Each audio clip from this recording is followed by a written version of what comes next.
Bonjour, dans cette vidéo, nous allons voir qu'est-ce que la résilience, comment la bâtir et donner quelques outils pour faire face au stress, voire même à des situations d'attaque panique. On va commencer déjà par comprendre la définition de ASR qui est Acute Stress Reaction.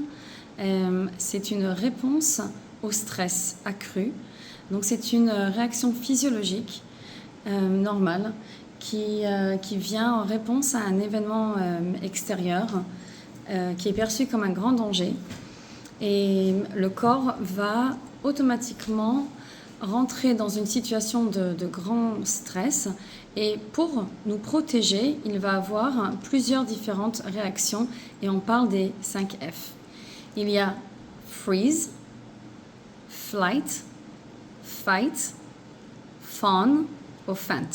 Ok, on va les voir les uns après les autres. On va comprendre le mécanisme et comprendre aussi que c'est interchangeable. Donc le freeze, c'est on est incapable de bouger. Il y a un danger extérieur qui arrive, une situation traumatisante, et le corps est dans l'incapacité de bouger. Il est en état de choc et il ne sait plus comment fonctionner. Ça peut être, il va juste en boucle regarder des vidéos ou se balancer, se dandiner d'avant en arrière, ou juste être complètement paralysé. Ça, c'est la réaction freeze. Flight, c'est en anglais, ça veut dire voler, s'envoler, et donc c'est fuir. Donc c'est prendre les jambes à son cou, s'enfuir, partir le plus vite qu'on peut, aller protéger, se protéger ou protéger sa famille. Si le besoin s'en ressent, c'est quitter immédiatement les lieux le plus vite possible. Ensuite, on a fight, qui est se battre. Et ça, c'est faire face. C'est aller à la charge. C'est souvent mu soit par une énorme motivation, soit par la colère. Et il y a énormément d'énergie derrière. Ça peut être aussi suivant un traumatisme, ça peut être dans le volontariat, on va se jeter à corps perdu dans une action. Après, il y a fawn, qui est une réponse où on va éviter le conflit et on va vouloir faire plaisir pour éviter le conflit. Et enfin, il y a faint, qui est tomber dans les pommes. On n'y reviendra pas parce que voilà, ça veut dire ce que ça veut dire. C'est une échappatoire littéralement immédiate où le stress, le traumatisme est tellement grand qu'on ne peut pas gérer et on perd la conscience en fait. Donc, suivant un événement très traumatisant, comme il y en a eu récemment, on peut avoir des réponses comme parmi ces 4 F qui sont interchangeables. C'est-à-dire il peut y avoir en fait au début une réponse, on va dire, de fight, où on va être immédiatement dans l'action, on va tout de suite chercher à savoir quoi faire, à vouloir aider, à vouloir survivre, c'est un instinct de survie. Et quelques jours plus tard ou quelques heures plus tard, être dans une situation où on va être complètement bloqué, freeze, où on a besoin d'un instant de décrocher avec tout. Et puis après, il peut y avoir un roulement ce qui est tout à fait normal. Donc l'état de choc, le freeze, c'est l'incapacité de bouger, comme nous avons dit. Et on a tendance à ce moment-là de rester à l'intérieur de soi, de s'enfermer. Cette situation, elle peut provoquer encore plus de situations de stress. Puisqu'on est muré à l'intérieur de soi-même, on est muré dans ses pensées, dans son dialogue interne. Le fight, ça peut être perçu comme très positif dans le sens où on est à l'extérieur de soi, on va aider, on va bouger, on va avancer, on va partir, on va faire des choses dans l'action qui sont bénéfiques, mais on peut se perdre dedans. À force de donner de soi, on s'oublie. On peut s'oublier et après il peut y avoir autre chose donc qui s'engendre et qui va nous permettre de rebondir, de revenir, de retomber sur nos pattes. Le flight, c'est littéralement l'envie de partir, de fuir et de protéger ses proches, d'être un peu à l'écart pendant quelques temps. C'est tout à fait normal aussi. Il ne s'agit pas de se sentir mal par rapport à ce besoin. C'est temporaire. C'est pour l'instant, c'est le temps d'avoir les idées claires, c'est le temps de pouvoir rebondir et réfléchir à une stratégie. Fawn, c'est assez intéressant. Ça se passe sur le coup, quand il y a un événement traumatisant accru. Je pense à cette femme, Rachel, dans le kibbutz, où il y avait des terroristes qui sont rentrés chez elle, armés jusqu'aux dents. Ils ont tué déjà et continuent de massacrer des personnes autour d'elle à l'extérieur. Et dans un énorme instinct donc de survie, elle leur a proposé à manger. Elle s'est dit, si ces personnes-là ont faim, ils vont me tuer. Donc elle était attachée avec son mari, mais elle leur a proposé, vous devez avoir faim, venez, je vous prépare à manger. Ils l'ont laissé leur préparer à manger. Elle a sans arrêt, pendant toutes ces heures où elle était en danger, elle a réussi à se surmonter. Ça c'est vraiment typique du Fawn, où elle a évité le conflit en leur proposant quelque chose de bon, de chaud. Et elle a littéralement, non seulement elle s'est sauvée sa peau et celle de son mari, mais le fait qu'ils étaient là à l'intérieur de sa maison pendant tout ce temps-là, elle a sauvé aussi d'autres personnes. Ils auraient pu continuer leur massacre. Pendant ce temps-là, ils étaient chez elle. Quelques outils pour faire face à des grandes situations de stress. La première chose que je remarque qui est le plus... Ça paraît tellement banal et pourtant c'est le plus important, c'est la respiration. On oublie de respirer. Lorsqu'on est en situation de stress, on a tendance à avoir la respiration qui s'arrête ici. C'est-à-dire, elle fonctionne, on respire de façon automatique, instinctive, voilà, pour oxygène à l'intérieur, dioxyde de carbone dehors, et c'est tout. Et ça s'arrête là. Ça ne descend pas correctement jusqu'au poumon et certainement pas jusqu'au ventre. Donc à la respiration, déjà, lorsqu'on se parle à soi-même, on a un dialogue interne, on se pose des questions. Qu'est-ce qui se passe? Qu'est-ce que je dois faire? Comment ça va aller? On a tendance à baisser le menton et parler. Quand on se parle à soi, on se parle avec le regard vers le bas. Une première chose, lever le menton. Lever le menton et ouvrir le diaphragme. Et respirer. Si c'est possible, allez à l'extérieur et regardez le ciel. En journée, le ciel bleu, ça fait un bien fou s'il est bleu. Et respirez. Regardez les arbres, s'ils sont feuillus, s'ils sont verts, s'il y a des oiseaux, des papillons. Essayez de regarder la nature. Si c'est la nuit, pareil, on peut regarder les étoiles. Maintenant, si le ciel il est ombragé, qu'il fait gris et que ça nous mine plus qu'autre chose, alors non, juste levez la tête. Fermez les yeux et imaginez dans sa tête qu'on regarde le ciel, qu'on regarde la nature. Voilà. C'est important parce que le diaphragme, il est connecté aussi au chakra du cœur. Le cœur et le poumon sont situés ici, donc au niveau du chakra du cœur. Et c'est le siège de toutes nos émotions. C'est aussi le pont entre les trois chakras supérieurs qui sont liés au cosmos et les trois chakras inférieurs qui sont liés à la Terre. Donc le cœur, il fait un peu le pont entre les deux et c'est vraiment important de l'avoir équilibré. Un autre outil pour se sentir bien, pour s'ancrer, c'est justement l'ancrage au sol. On peut sentir son corps sur la chaise, sur le sol. On peut sauter, prendre une corde à sauter sur place ou juste bouger, voilà, faire du surplace. Et ça nous fait tout de suite nous connecter au moment présent.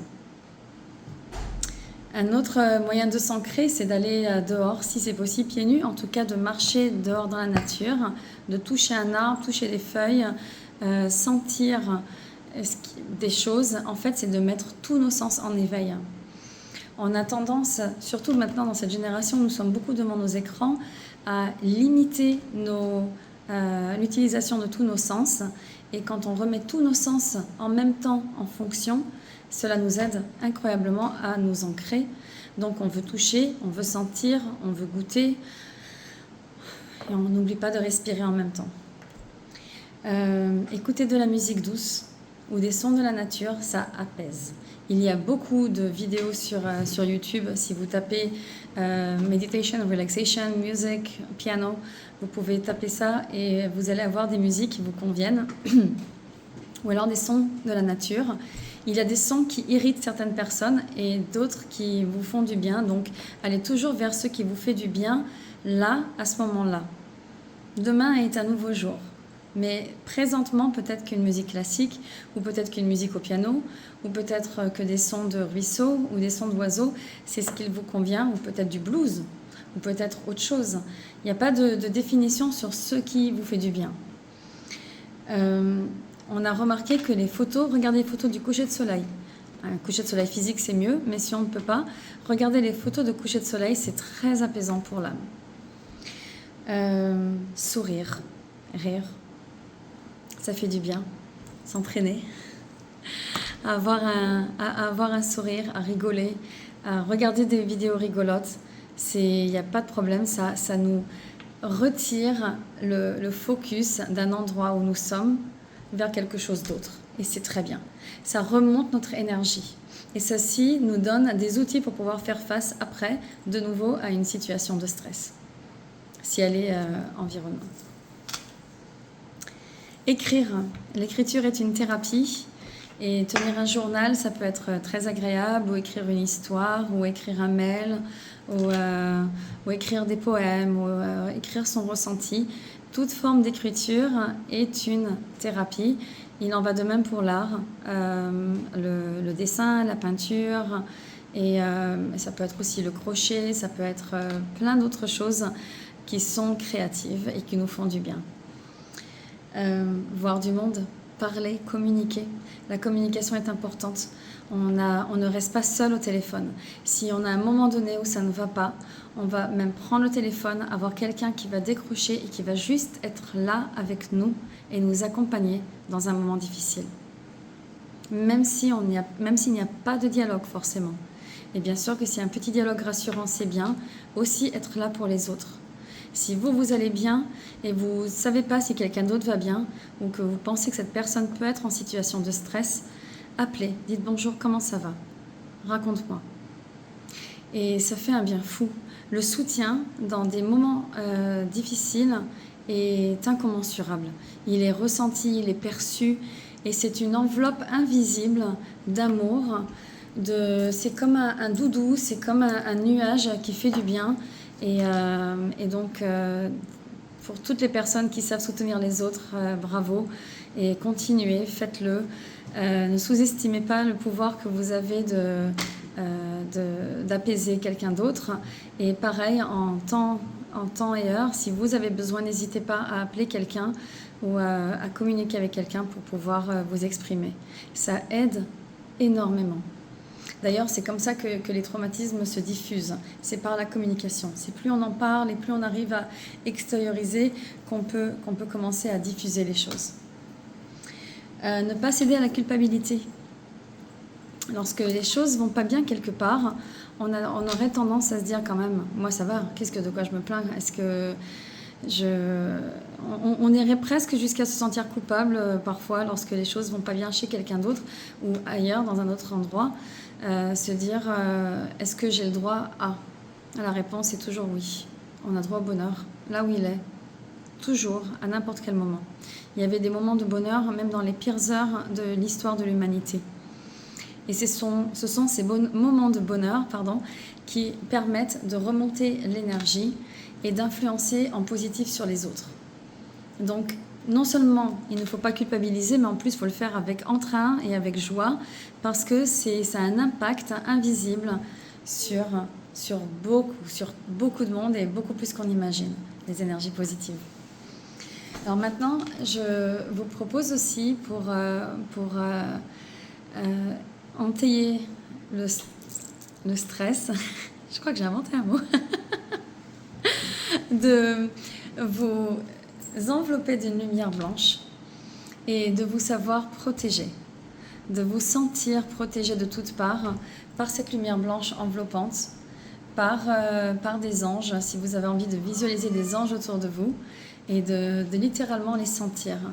Lâcher prise et savoir qu'il y a toujours l'univers qui est là pour vous retenir.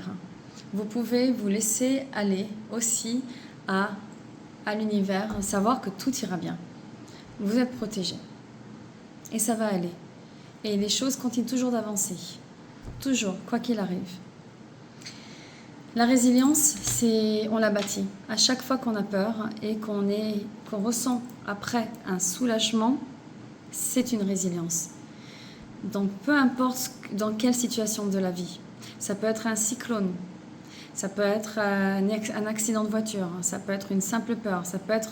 Les exemples sont infinis. À chaque fois que j'ai ressenti un soulagement après avoir ressenti une peur ou une angoisse, je bâtis ma résilience. Je bâtis des outils, je sais que je peux faire face. Et au fur et à mesure, j'améliore, j'agrandis mon sac d'outils pour faire face. Voilà, il ne reste plus qu'à tirer une petite carte pour aujourd'hui avec le message du jour.